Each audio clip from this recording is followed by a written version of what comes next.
تو اللہ کے وعدے پورے کرنے کے انداز دیکھو. آپ نے اتنے عرصے قرآن کی تفسیر سن رہے ہیں, ہمیشہ اللہ ناکامی کے نقشے پیدا کر کے کامیاب کرتا ہے.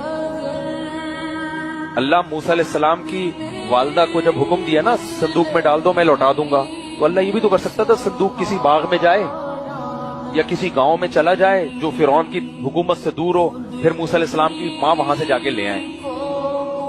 اللہ کام وہ کرے گا جس سے دل ہل جائے, ٹھیک ہے نا, اور وسوسے پیدا ہونا شروع ہو جائیں کہ اللہ میری مدد نہیں کرے گا. اللہ وعدہ کر رہا ہے موسیٰ تیری گود میں, اے موسیٰ کی ماں تیری گود میں بچہ پہنچاؤں گا, اور پہنچا کس کی گود میں رہا ہے؟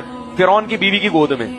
ادھر تو موسیٰ کی ماں کی چیخیں نکل جائیں گی نا, اللہ تو کیسے وعدے کر رہا ہے, لیکن انہوں نے صبر کیا کہ اللہ کا وعدہ کیا ہے, سچا ہے.